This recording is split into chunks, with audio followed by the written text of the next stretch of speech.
Fucked it up.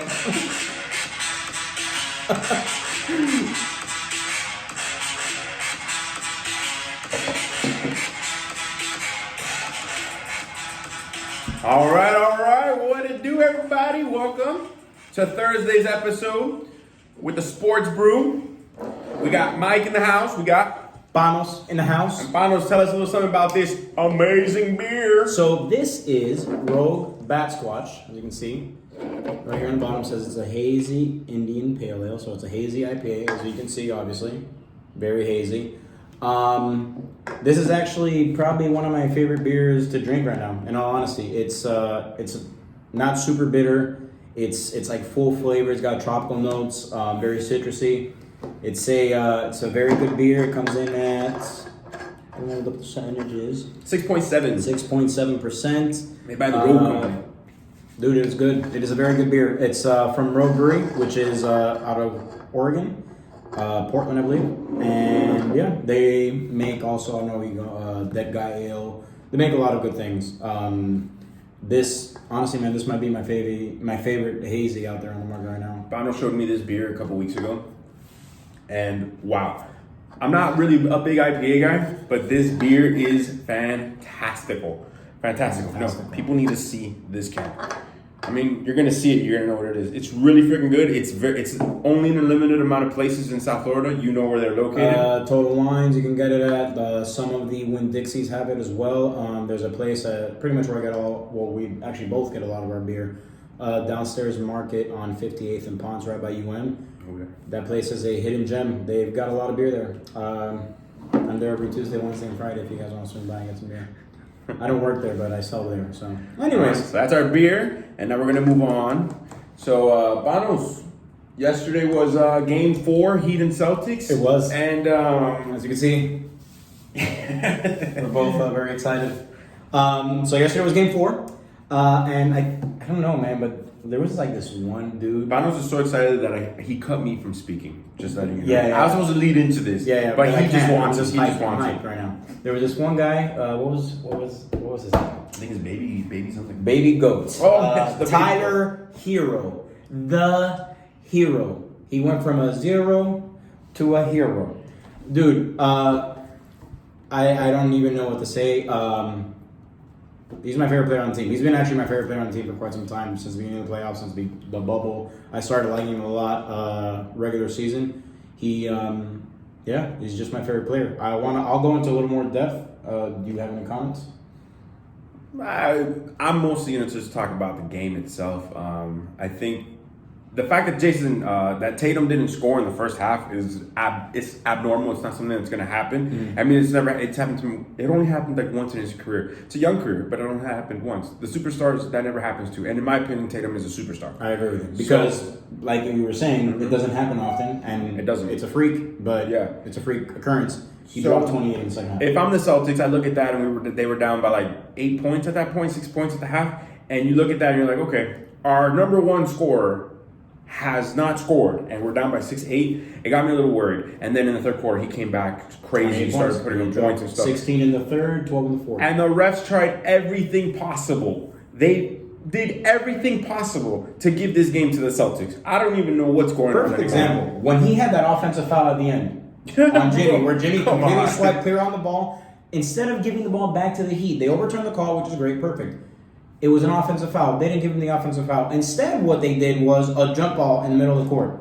Dude, offensive foul. Fine, you don't want to call that? Then the ball is still out of bounds on Jason Tatum. He swiped down, hit him in the knee. I don't understand why there was a jump ball.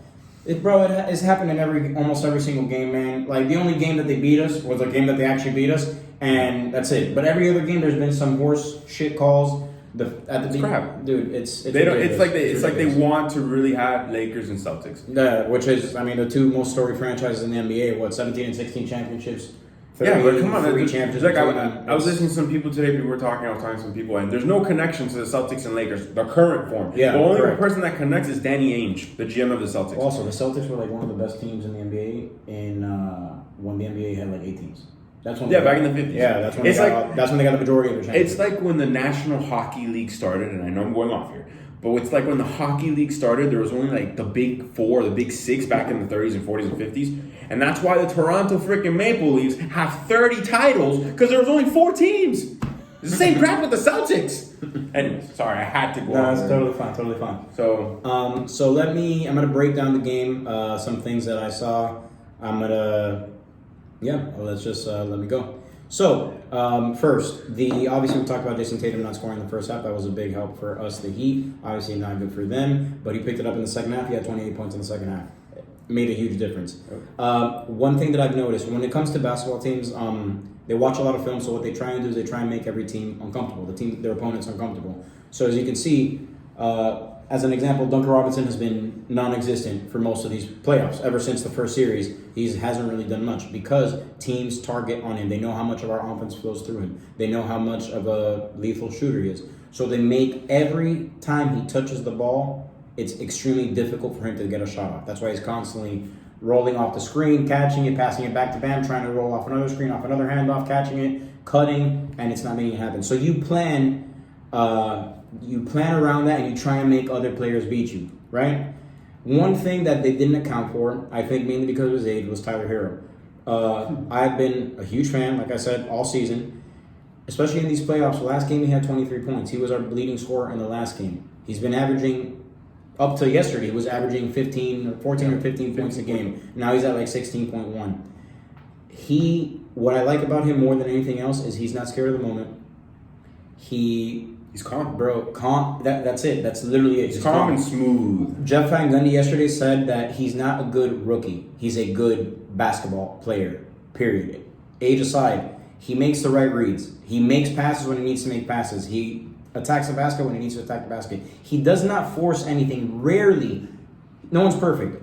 I counted maybe twice yesterday that I feel like he took a forced shot. But for the most part, he lets the game come to him. I'm a basketball coach, so I tell my kids all the time, stop trying to force your shots. Let the game come to you. You got to take what the defense gives you. So literally, you saw where he took Kemba to the hole. He overplayed him on the left, brought the Euro step over to the right, finished right in front of the basket. The one where he had, where Jason Tatum, he put the ball in front of him. Jason Tatum tried to rip it from behind. And then he used the rim as protection where he came left to right, layup under the basket. It's crazy, man. I think he's going to be very, very good. I think he's untradeable. Do not let him go. Straight up, I have not been this excited about another player since Dwayne Wade. I know it's only been a year since he retired, but there's something about every time he touches the ball, I get excited that I'm going to see something crazy.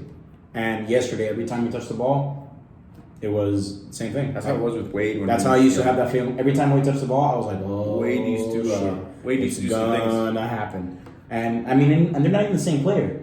Wade was more of an athlete, dunking on everybody in his earlier years, or later on towards the end of his career, he was a mid-range shooter, still attacking the basket, just didn't get up like he used to. Finishing at the hole with crazy layups, like that layup that he had against an 06 against that one, the Pistons one.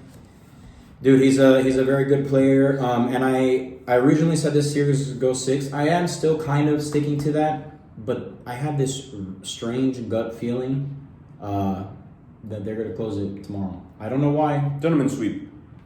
I don't know why.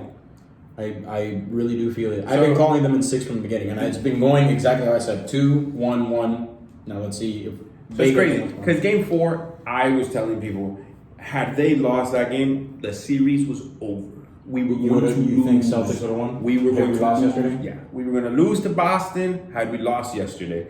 We won, and guess what? We're winning the series. I think we do. I agree with Panos. I do think we win on Friday. I think we close it down, take it home, stay in Orlando. Wow, these guys. I think it's more, but it was a demoralizing loss more than anything. And not only that, like.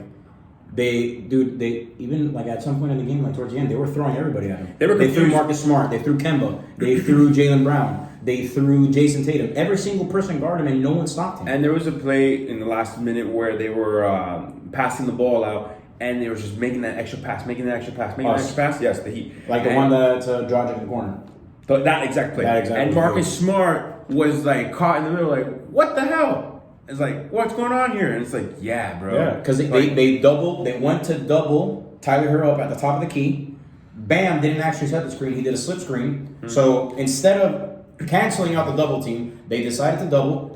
Hero over the top, dropped it off to Bam, and then the center in the front, the center in the middle came up to guard Bam. Iguodala was on the bottom of the basket, bounces down to Iguodala, and after he bounces to Iguodala probably easily could have made a layup. Instead, they had Marcus Smart, I believe, on the right, Jaylen Brown on the left. They both collapsed on him, and instead of kicking it to his left, he kicked it to his right to Dragic, and Dragic hit the wide open three.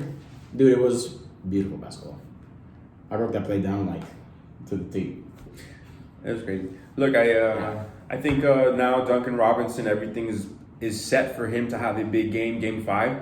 They know they have to cover Tyler. They're not going to be able to do what I was saying earlier, making it possible for him. They got to cover everybody now. Everything, the recipe is set for Duncan to eat game 5. Look for him to have over 20 points in game 5, and we seal the deal. And that's Heat talk.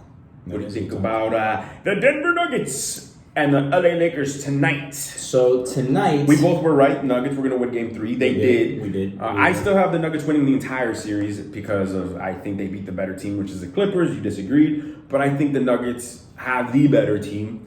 But Jamal Murray has to score 30 points. He has to. He can't do what he did game 1, which was 12 points. He can't be a pacifist. He needs to be aggressive. He needs to get his game established. There's no answer for him. LeBron can't keep up with him. LeBron is 35, 36 years old. He is still the best player in the league, but he's so smart here. But his skill set, he has all the skills. He just doesn't have the youth anymore.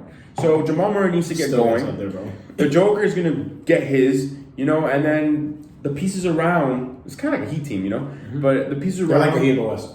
Yeah, it'll mesh. I have the Nuggets winning today. I agree with him on today. I do think the Nuggets win. I think they win by like 10. I don't have them winning the series.